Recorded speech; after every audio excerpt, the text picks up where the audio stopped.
যে কোনো নেক আমল করবেন, আপনি এক জায়গায় বিপদে পড়ছেন, ওই নেক আমলের কথা স্মরণ করে যদি আল্লাহর কাছে ক্ষমা চান, আল্লাহ তাআলা আপনাকে বিপদ থেকে উদ্ধার করে দিবেন। সুবহানাল্লাহ। আল্লাহর পয়গম্বর জনাব মুহাম্মদুর রাসূলুল্লাহ সাল্লাল্লাহু আলাইহি ওয়াসাল্লাম বলেন, বনি ইসরাইলের মধ্যে তিনজন যুবক ছিল। কয়জন? তিনজন যুবক ছিল। তারা পাহাড়ের পাদদেশে দিয়ে রাস্তা দিয়ে হাঁটতেছে। সুন্দর, তারা এক জায়গায় থেকে অন্য জায়গায় যাওয়ার জন্য সুন্দরভাবে তারা রাস্তা দিয়ে হাঁটতেছে। হঠাৎ করে আকাশের অবস্থা পরিবর্তন হইয়া, আকাশের অবস্থা এমন হয়েছে তাদের উপর বৃষ্টি পড়া আরম্ভ হইল। তাদের উপর বৃষ্টি পড়তেছে। তারা দৌড়াইয়া, যেমন আমাদের উপর যদি রাস্তায় আমরা হাঁটতে থাকি, কোথাও যাইতে থাকি, বৃষ্টি হইলে আমরা যে কোনো বাড়ি ঘরে আশ্রয় নেই কি নেই না, এইরকম ভাবে তিনজন যুবক রাস্তা দিয়ে হাঁটার পর ওই পাহাড়ের পাশ দিয়ে যখন হাঁটতেছিল, তখন তাদেরকে বৃষ্টি পাকড়াও করছেন। তারা নিরুপায় হইয়া ওই পাহাড়ের একটা গুহার মধ্যে, অন্ধকার গুহার মধ্যে তারা আশ্রয় নিয়েছে। আল্লাহু আকবার।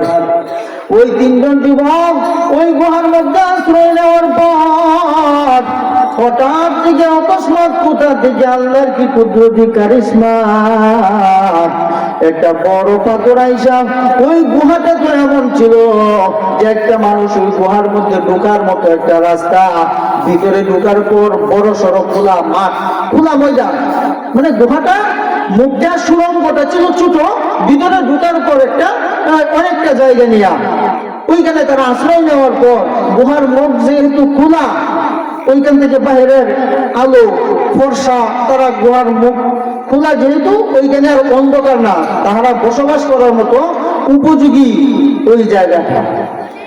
আল্লাহ পাক রব্বুল আলামিন, আল্লাহর কি কুদরতি কারিশমা, কোথা থেকে জানি ওই গুহার মুখটা একটা বিশাল বড় পাথর আইসা ওই মুখটাকে আটকায় দিল। আটকায় দেওয়ার পর পুরা গুহাটা অন্ধকারে নিমজ্জিত হয়ে গেল। ওই তিনজন যুবক হাউমাউ করে কাঁদতেছেন। আমরা এই গুহাতে যখন ঢুকলাম, ঢোকার পর ওই গুহাটা ছিল একবারে স্বচ্ছ, দিনের আলোর মতো উদ্ভাসিত হয়ে, ওইখানে অন্ধকার ছিল না। আমাদের কোন পাপের কারণে আল্লাহ তাআলা ওই আমাদের গুহার মুখটাকে একটা পাথর দ্বারা আটকায় দিয়েছে, এই জন্য আমরা অন্ধকারে নিমজ্জিত হয়ে গেছি। আর দুনিয়ার কোন আলো বাতাসের মুখ আমরা দেখতে পাই না। এখন কি করার আছে? আল্লাহকে ডাকা ছাড়া তো আর কোনো পথ নাই। মোবাইলও নাই যে টেলিফোন করবো, ওই সময় মোবাইল ছিল না। হাউমাউ করে চিৎকার করে কাঁদবো, আশেপাশের লোকজন থাকলে আমাদেরকে উদ্ধার করবেন এমন বাড়ি বদ্ধ আশেপাশে ছিল না। কিন্তু পাহাড়, ওই পাহাড়ের গুহাটার মুখটা পাথর দিয়ে এমন ভাবে আটকাইছে যে ভিতর থেকে হাউমাউ করে চিৎকার করে কাঁদলেও তাদের কান্নার আওয়াজ বাহিরে আসে না। তখন তারা নিজেরা চিন্তা করলো, পরামর্শ করতে লাগলো যে দেখো, আমরা যে বিপদ আমাদের সম্মুখে এসেছে, আমাদের জীবনে এমন কোন ভালো কাজ করছি কিনা, যে ভালো কাজটা একমাত্র করেছি আল্লাহ এবং আল্লাহর রাসূলকে খুশি করার জন্য। এমন কাজ যদি করে থাকি, ওই কাজটাকে আমাদের সম্মুখে নিয়ে আল্লাহর কাছে হাত তুলে দোয়া করি, হতে পারে ওই নেক কাজের উসিলা করে আল্লাহ আমাদেরকে এই বিপদ থেকে উদ্ধার করবে। আল্লাহু আকবার। তারা এরকম ভাবে একজন আরেকজনকে বলা বলি করতেছে যে দেহ জীবনে কোনো ভালো কাজ আছে কিনা, যদি তাহার থেকে এই কাজটা সামনে দইরা আল্লাহর কাছে একটু কান্দ যে আল্লাহ, ওই কাজটা তো তোমার সন্তুষ্টির জন্য করছিলাম, দুনিয়ার কোনো কিছু চাওয়া পাওয়ার জন্য না। এই কাজটা যদি তোমার পছন্দ হয়ে থাকে, আজকে কি করো, আমাদেরকে এই গুহার মুখটা যে পাথর এইসব বন্ধ হয়ে গেছে, একটু সরায় দাও, যেন আমরা দিনের আলো কিছুটা দেখতে পাই, অন্ধকার যেন কেটে যায়। ওই তিনজনের মধ্যে এক ব্যক্তি বলতেছে যে তোমরা থামো, আমার জীবনের একটা ভালো কাজ আছে, যে কাজটা করেছিলাম একমাত্র আমি আমার মালিককে খুশি করার জন্য, আমার আল্লাহকে খুশি করার জন্য আমি এই কাজটা করেছি। ও কাজটা কি? ও কাজটা ছিল এমন, আমি ছিলাম একজন রাখাল, বৃদ্ধ মা বাবা ছিল, মা বাবাকে বাড়িতে রাইতাম, আমার ছেলে মেয়ে আমার দুই বাচ্চা সবাই ছিল, ওদেরকে আমি বাড়িতে রাইতাম। প্রতিদিনের আমার পশুগুলি নিয়ে বাড়ি থেকে অনেক দূরে আমি ঘাস খাওয়ানোর জন্য মাঠে দিয়া আমার পশুগুলা চড়াইতাম।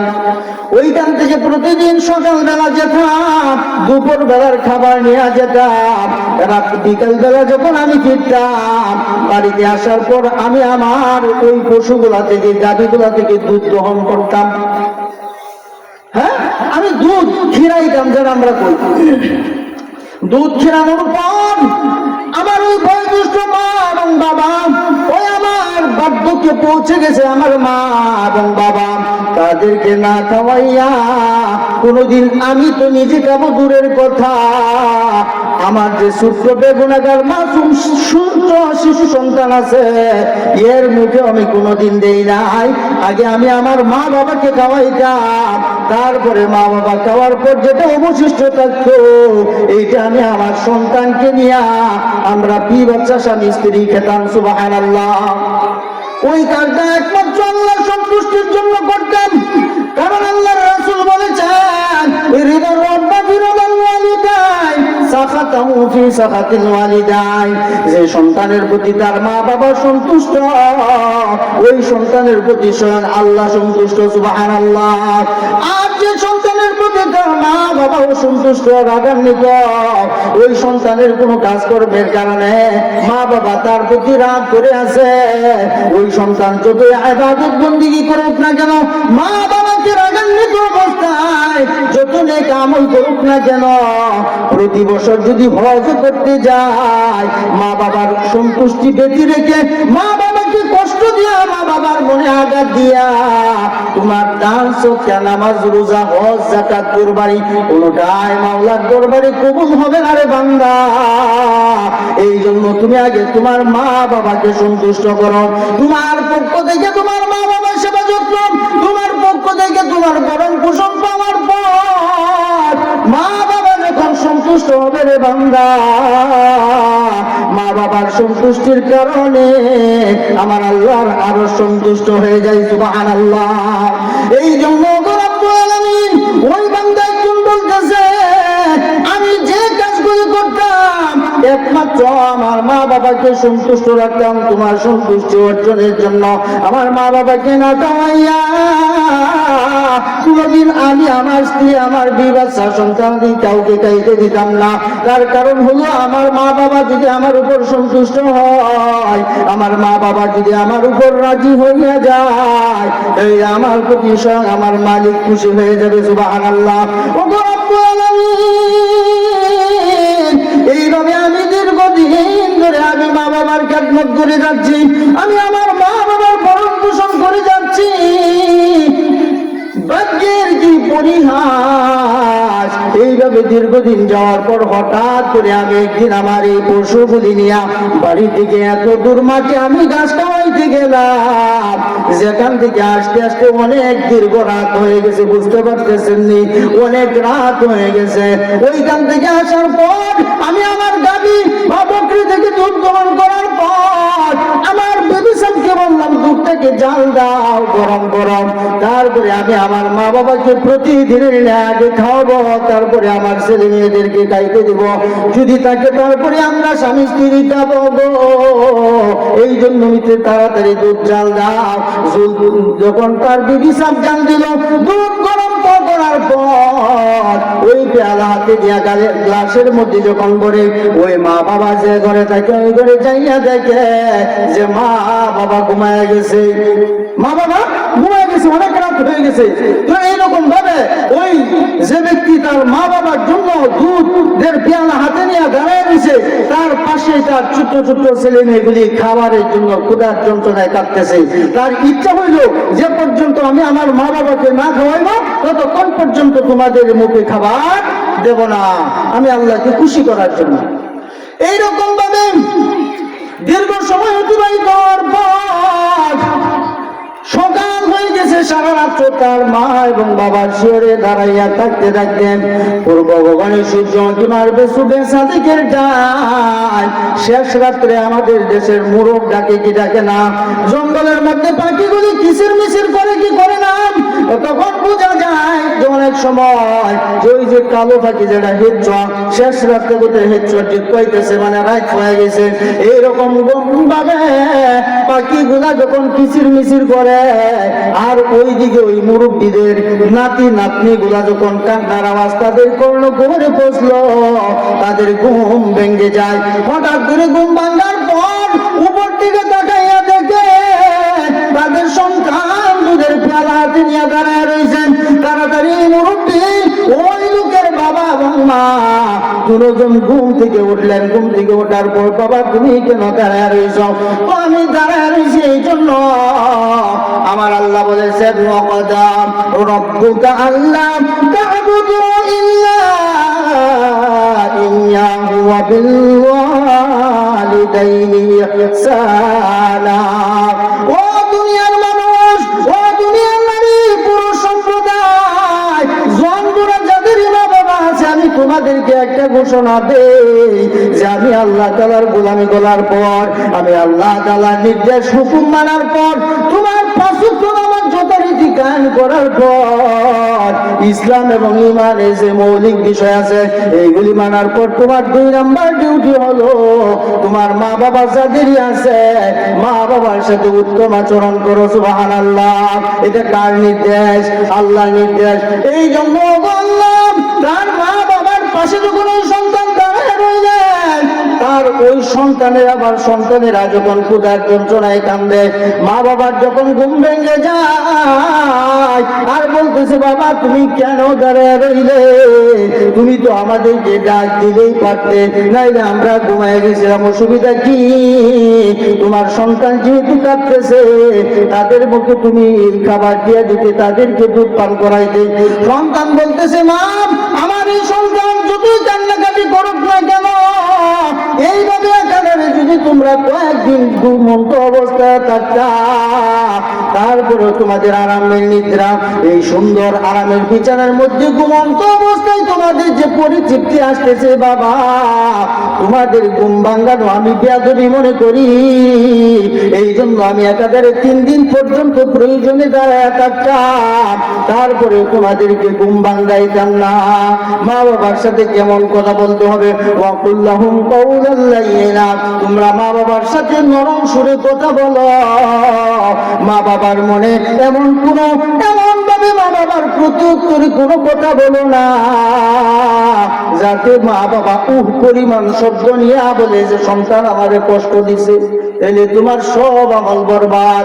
এইভাবে সন্তান যখন মা বাবার জন্য এই দুধের পেয়ালা হাতে নিয়ে দাঁড়ায় রইলেন, মা বাবা উঠলেন, উযু করেন, এইরকম দুধ পান করলেন, আবার বললেন তোমার সন্তানদেরকে খেতে দাও।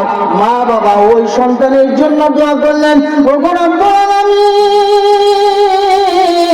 তোমাকে খুশি করার জন্য, আমাদেরকে মন তুষ্ট করার জন্য আমার সন্তান এই এত কষ্ট দীর্ঘক্ষণ পর অনেক দূর থেকে তার বকরি অথবা গাভীগুলা নিয়ে, পশুগুলা নিয়ে চারণ ভূমিতে ঘাস খাওয়ানোর পর গভীর রজনীতে আইসা আমাদের মুখে খাবার তুলে দেওয়ার জন্য যে অক্লান্ত পরিশ্রম করে শেষ রজনী পর্যন্ত দাঁড়ায় রইল, এই জন্য আমরা তার জন্য দোয়া করি গো আল্লাহ, আমার সন্তান যেখানে থেকেই তোমাকে ডাক না দেখো না, যেখান থেকে তোমাকে স্মরণ করুক না কেন, আমার সন্তানের বিপদ তুমি মুহূর্তের মধ্যে আসান করিয়া দিও। সুবহানাল্লাহ।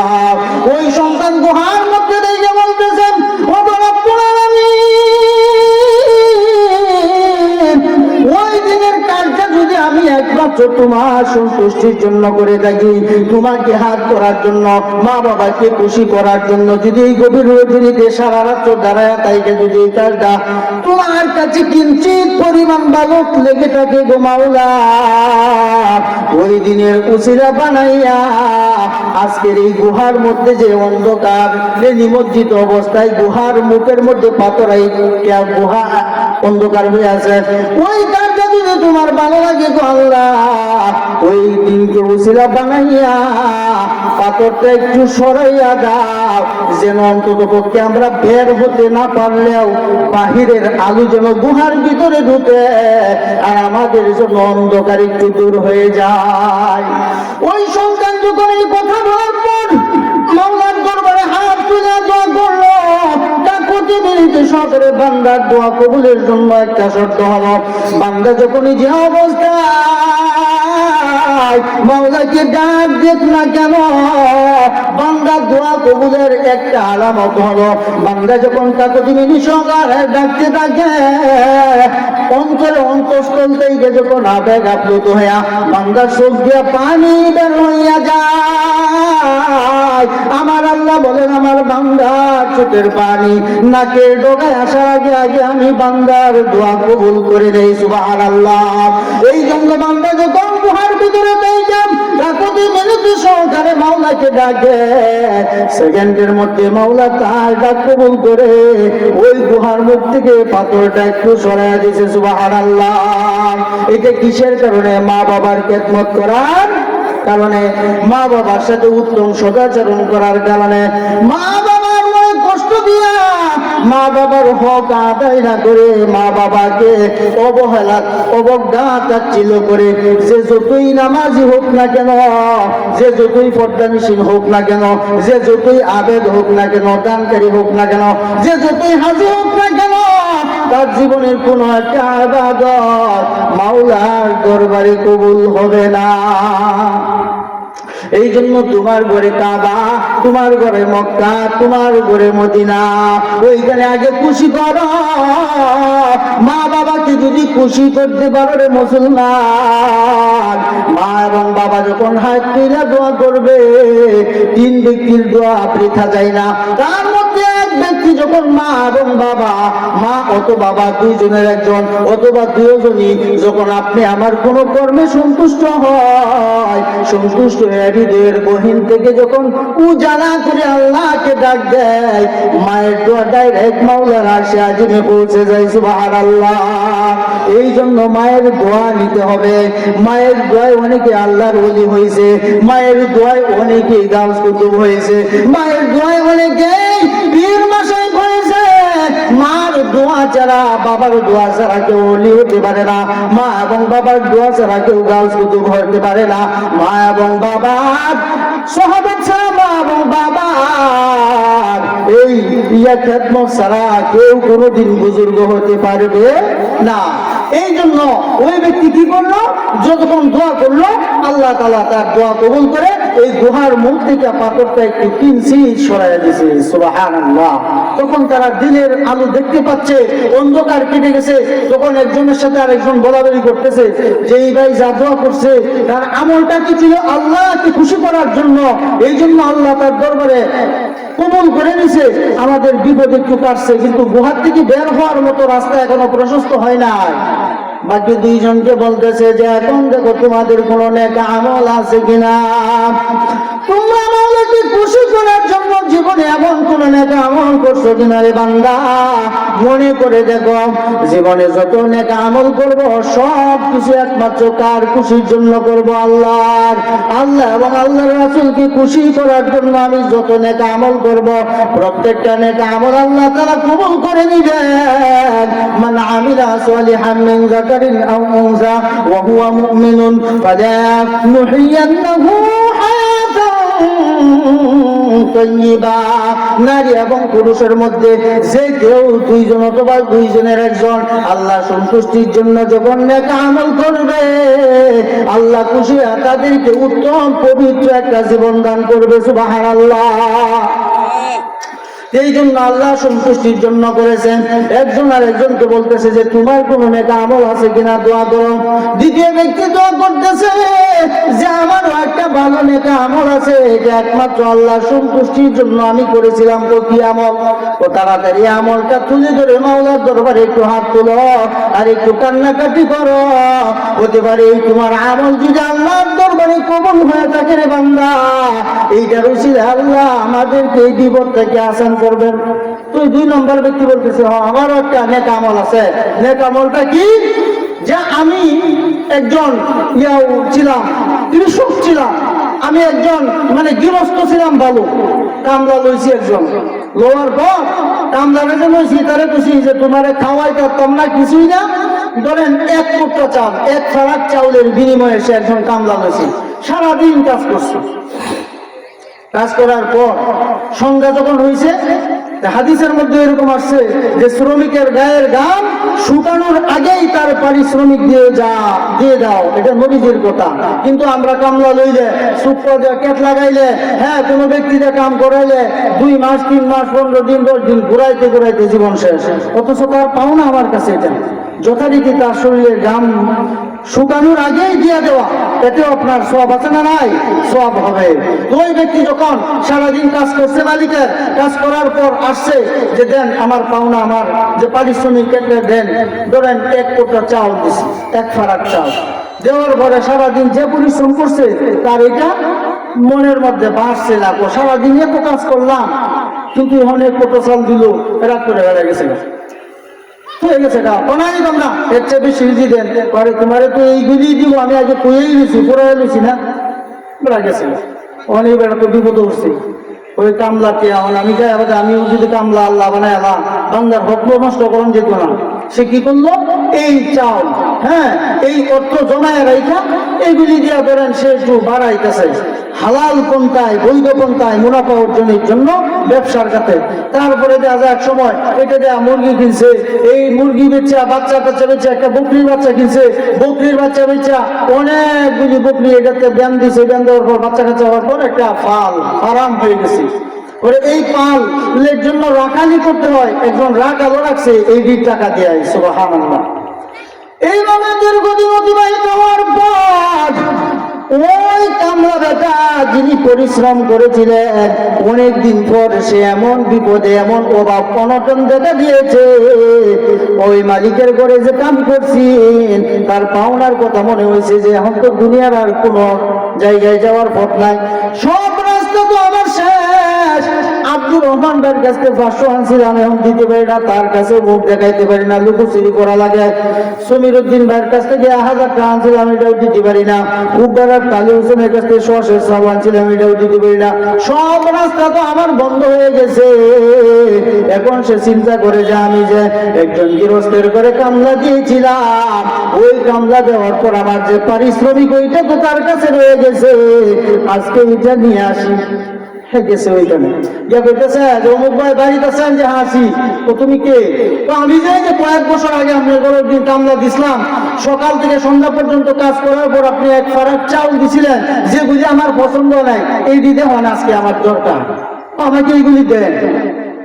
ওই মালিকই করতেছে ও যাই, বান্দার হক বান্দার কাছে পৌঁছে দেওয়া দায়িত্ব আমি নিয়েছিলাম এতদিন, এখন যেহেতু বান্দা আছে তার কাছে আমি দিয়া দেই না। এই হইব কি, কোন ব্যক্তি যখন কারো কাছে কারো যদি 4 আনা পয়সার জন্য ঋণী থাকেন, এই 4 আনা পয়সার জন্য কাল কিয়ামতের ময়দানে কঠিন মুসিবতের দিনে 700 রাকাত কবুল নামাজের সওয়াব দিয়া দেওয়া লাগবে। আপনি আমার জীবনে 1 টাকার জন্য যদি 2800 রাকাত কবুল নামাজের সওয়াব দেওয়া লাগে, জীবনে কত রাকাত কবুল হইতেছে, কত রাকাত কবুল হইতেছে? হ্যাঁ, কত বান্দার হক নষ্ট করতেছি, কত জনের কাছ থেকে টাকা ইনামায় খাইতেছি, বইনের ওয়ারিশ খাইতেছি, ভাই গুন্ডা ভাই এখানে বিলের ভাড়া হয়ে যে যেটা নিরসকে চেয়ে দেয়া, রাস্তার পাশে যেটা 10 লাখ টাকা কাটা এটা আমি নিতেছি, এই যে নষ্ট করতেছি বান্দার হক, উপায় আছে?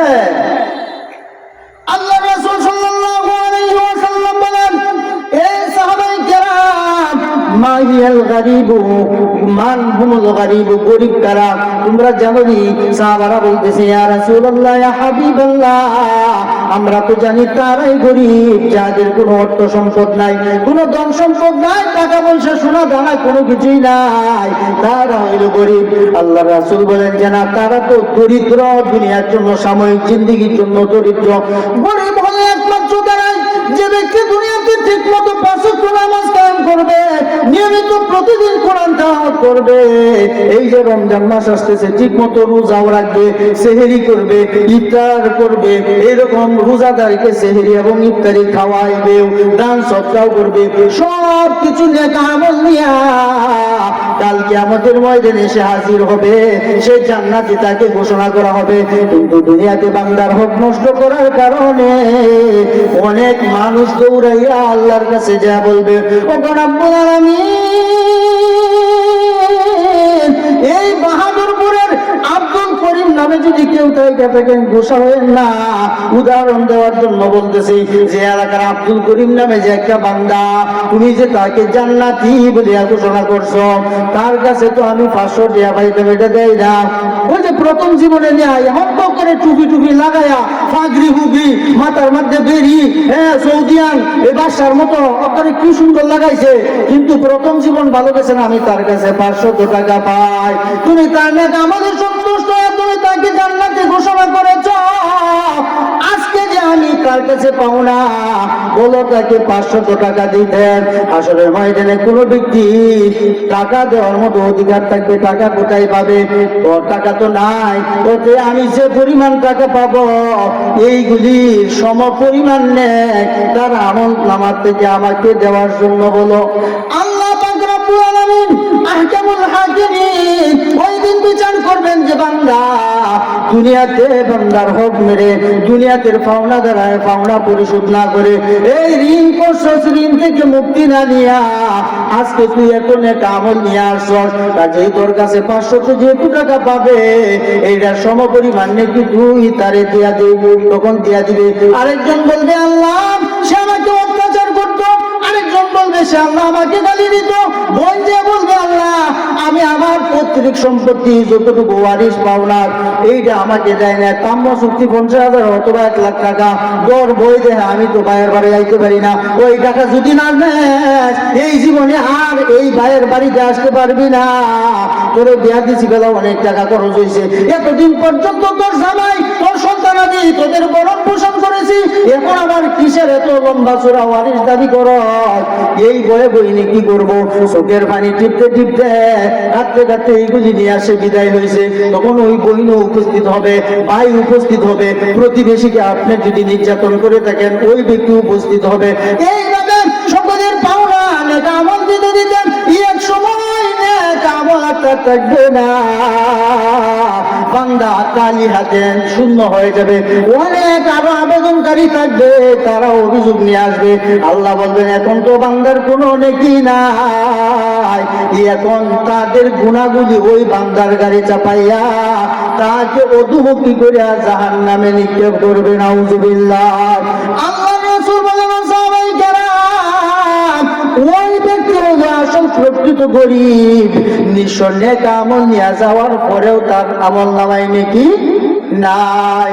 এই জন্য ওই বান্দা বলতেছে যে তুমি আসছো, যেহেতু আমার ঘরে কামলা দিয়েছিলাম, তোমার হক তুমি নিয়ে যাও, আমি তোমার সাথে চিটারি বাটপারি করবো না, বান্দার হক নষ্ট করি নাই। তোমার পাওনা যে ফারাক চাউলের বিনিময়ে তুমি আমার ঘরে যে কামলা দিয়েছিলে এইগুলি আমি কি করছি, খরচ না করে এইগুলি দিয়া বাড়াইতে বাড়াইতে ওই যে দেখো বাড়ির পাশে চারণ ভূমিতে ওই যে মাঠ উন্মুক্ত ময়দান খোলা মাঠের মধ্যে যে বকরির ফাল দেখা যায়, একটা রাখালও আছে, এই রাখালটাও তোমার এই বকরি থেকে অর্থনৈতিক অবস্থা সচল করে একজন কামলাও আমি রাখছি, এইগুলি সে পাহারা দেয়, এর থেকে একটা টাকাও আমি কোনোদিন চাই না রে বান্দা, এইগুলি সব তোমার তুমি নিয়ে যাও।